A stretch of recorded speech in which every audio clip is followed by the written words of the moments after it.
As Jess mentioned, my name's Don Verkest. I'm with the United States Coast Guard Auxiliary.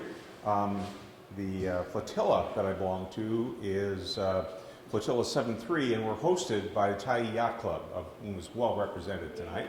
So yes, indeed, indeed. And actually, Flotilla 73 is currently the oldest established of all of 5 flotillas in Division 7, which is essentially the Portland metro area up to and including Longview. And we have been continuously hosted by Tyee Yacht Club for many years. So the other connection we kind of have is that I work for Captain LeBlanc at MSU Portland. I'm the auxiliary coordinator between the command structure at MSU and our Division 7. And one of the things I do for him is attend the CRYA monthly meetings. Man overboard is not gender insensitive. It's just something that now sometimes you'll hear people who are trying to be politically correct say that person overboard. Well, we can't really say person overboard because we already use that acronym, POB. It stands for persons on board. Is a very traditional phraseology that we use when we're reporting, we're getting underway, and we're telling Station Portland how many people are on board. Very important thing for us to do. So can't use that one. So let's see, is it him, is it her, is it that? Just stick with man overboard. Everybody gets that. They understand what that is. It's like trying to find a politically correct way to yell, fire! Yeah, well, while you're searching for that or trying to remember it, the place is going to burn down around your ears. So anyway, man overboard works, and that's what you'll hear me saying. You'll also hear me say person in water, person in the water, PIW, which differentiates from the person who has just fallen overboard to now that person is in the water. And that's the terminology that we use for that. I mean, one of the biggest issues that you face out there is the water temperature. And I think that most people will tend to say that the biggest risk that we have with water temperature is what? Begins with an H. Hypothermia. Well, guess what? Some very knowledgeable people who've done a lot of testing, and this has really become a reality for us over the last 10 years or so. One doctor said, is a pro at this kind of stuff, he said, you should live so long in the water to get hypothermia. In other words, your chances of getting hypothermia in most circumstances are very low, very low. So what's killing people when they fall in the water? It's called cold water immersion shock. But that initial shock, it's like being in a hot shower and all of a sudden the hot water goes away. I mean, what's the first thing you're going to do? Right? That's not a cool thing to do if you're in the water and your head's underwater, right? Because it takes more than just a couple of tablespoons for you to drown. And when you that gas reflex, it's like trying to stop a sneeze. Very, very, very difficult to stop. And if you're underwater when that happens, you may continue to go down. And the one thing that will bring you back up is a life jacket, right? In fact, the life jacket may be the only thing that's going to save your life.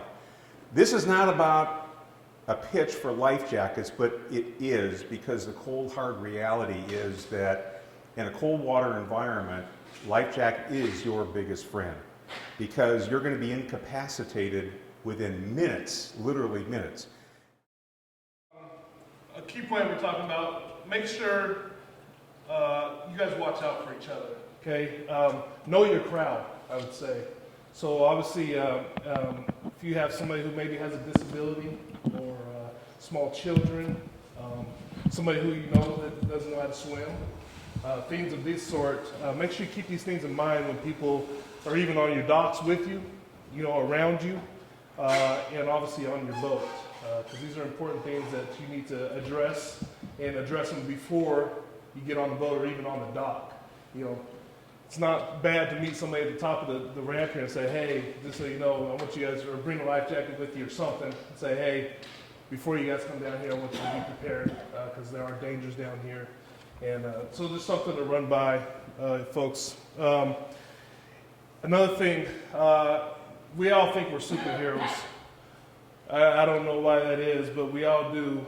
And we think that we don't need a life jacket if we're on the boat, or even on the, even if we're inside on the deck, wherever. Okay.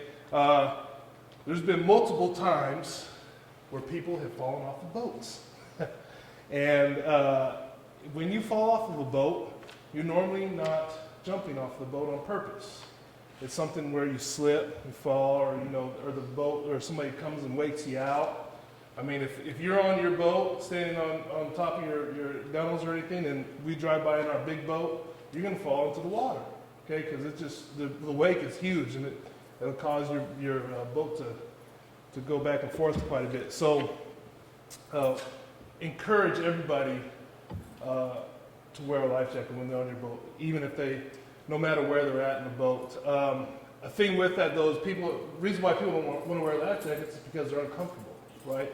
So there's multiple different styles of life jackets. I know, Ted, we saw quite a few at the boat show, right? The different inflatables and some different ones that are now a lot more comfortable and not so cumbersome, like those big orange ones. You see people, you're just walking around, people aren't going to want to wear that, and so if they don't want to wear it, they're not going to wear it. So find something that's comfortable for people and that fits them correctly. Another thing, think about things that are on the boat or around, i.e. ropes, bumpers, all these things that can be on the deck, so that could be trip hazards, right? These things are easy to fix. Find a place. They sell bags where you could actually stick the line into a bag, on your boat. So it's just something simple that doesn't cost tons of money. You ain't got to be rich to get them. Put them in there, and it just keeps everything nice and tight on the boat. Another thing is communication. Ask people to say, hey, if you are going to go out on the back deck, just let me know, so I have a count of people of where everybody's at and what they're doing. Okay, so that because the operator of the boat might change the way that they drive also if they know you're on the back deck. Okay, when I have guys on the back deck, I'm not going to be going full speed doing maneuvers and playing around like I might do the rest of the time. Okay, so knowing where people are at. Some people have big boats, so people coming in and out doing different things. It's good just to take a peek back there, make sure you know where everybody's at. Safety gear is no good if people don't know where it's at, right? So, i.e. Type 4 throwables. Does anybody have throw bags on their boat? You guys carry throw bags? Great tool. Throw bags are awesome. Good thing to have. It's a bag that's rope that's coiled into a bag where you hold on to actually one end of it, and it has a handle on it, and you grab a hold of the other piece of line and you throw it out. So you would throw it upstream of the person, right? We don't want to throw it downstream because then it's going to keep going. So throw it upstream of the person so it'll actually go down to them. And great deal. We had a guy who jumped off the 205 bridge here. Was it 2 weeks ago now? But we used our throw bags. We threw 2 throw bags and actually a Type 4 throwable, which he actually grabbed onto, which was good. Saved his life, essentially. So knowing where those things are at, especially again having big boats, or a lot of people, even on small boats, fishermen boats, I'll go and contact them, and they'll have their Type 4 throwables and everything all up in this, all stacked up in here, nice and tight. And I asked to see it, and they're like, oh, they can't get it out. So I'm like, okay, so if somebody falls overboard, okay, you ain't gonna get that out, and they're gonna be gone by the time you get it. So make sure everything's readily accessible. That's what term I use, readily accessible, and make sure that stuff is good to go and in working order. I.e. no rips in the Type 4 throwables or life jackets, anything like that. Not hard. It takes literally 2 minutes to go through and say, okay, yeah, it's still in good shape. We're good. So something to think about. And then, obviously, the cold water immersion, when you initially hit the water, what's the first thing you do when you hit the water? Exactly. That's the first thing you do, right? The only problem with that is, a lot of times that happens when you're underneath the water. So you hit the water, first thing you do is suck in a bunch of water. We've all sucked in water before, right? Most of the time when we suck in water, we're in a somewhat warm pool or in the shower, we accidentally turn the nozzle, or somebody turns on the water somewhere else and you get cold like that. Well, this is actually in this water, which I think right now it's probably mid 40s right now, maybe. Not, I don't think it's hit 50 yet. So that's cold water. Okay, so that initial shock can do some damage if you're not prepared. And again, especially if you don't have on a life jacket, this could be an issue. Okay.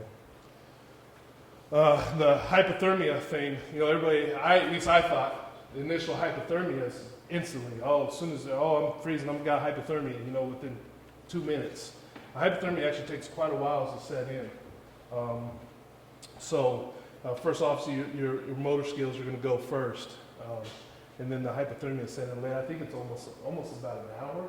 So about an hour for actual hypothermia to set in. So that's a long time.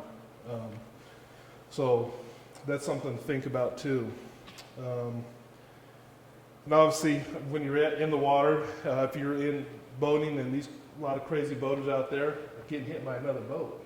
Another thing to think about when you are buying a life jacket, what color is it? Are you going to be able to be seen? Or are you going to look cool in a black one where nobody can see you? Okay, there's some things to think about with that.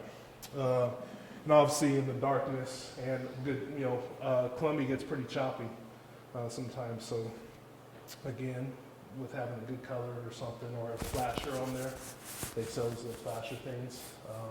So when you do hit that water, pull that, flash a good beacon, so that whoever is around. Because I tell you what, I mean, a lot of times when we get the calls, people have already helped out other people because they see these things happen. So that's great. We're not the only ones out there. Other civilians can help other people. So.